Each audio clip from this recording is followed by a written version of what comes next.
ઘોઘા અને હજીરા વચ્ચે ચાલતી રોરો ફેરીમાં વિચિત્ર ઘટના બની છે। રોરો ફેરીમાંથી એક યુવક દરિયામાં કૂદ્યો કે પડ્યો તે એક સવાલ ઉઠ્યો છે।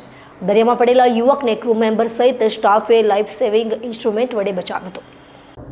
ઘોઘા અને હજીરા વચ્ચે આવેલા દરિયામાં આજે એક વિચિત્ર ઘટના બની હતી। ઘોઘા અને હજીરા વચ્ચે ચાલતી રોરો ફેરીના જહાજમાંથી એક યુવક દરિયામાં કૂદી ગયો હતો। યુવક દરિયામાં કૂદી ગયો હોવાની જાણ થતાં ક્રૂ મેમ્બર દોડી આવ્યા હતા અને યુવકને બચાવી લેવામાં આવ્યો હતો। ત્યારબાદ હજીરા પહોંચેલા જહાજમાંથી યુવકને હજીરા પોલીસને સોંપી દેવામાં આવ્યો હતો। હાલ તો આ યુવકે આપઘાતનો પ્રયાસ શા માટે કર્યો તે અંગે તપાસ પોલીસ કરી રહી છે।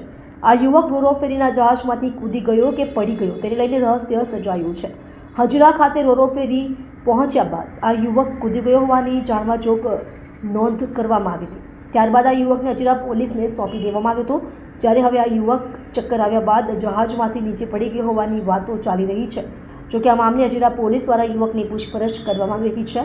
પોલીસની પૂછપરછ બાદ આપઘાતનો પ્રયાસ શા માટે કર્યો તે સામે આવશે। મળતી માહિતી પ્રમાણે ઘોઘાથી હજીરા આવવા માટે સવારે 8 વાગ્યે જહાજ ઉભ્યું હતું। હજીરા પહોંચતા પહેલા દરિયામાં 11 નોટિકલ માઇલ દૂર એક 25 વર્ષીય યુવક રોરો ફેરીના જહાજમાંથી દરિયામાં કૂદી ગયો હતો। યુવક જહાજમાંથી કૂદી ગયો હોવાની જાણ થતાં રોરો ફેરીનો મેમ્બર સહિતનો સ્ટાફ દોડી આવ્યો હતો। સેવિંગ લાઈફ ઇન્સ્ટ્રુમેન્ટ વડે દરિયામાં ફેંકીને આ યુવકને બચાવી લેવામાં આવ્યો હતો।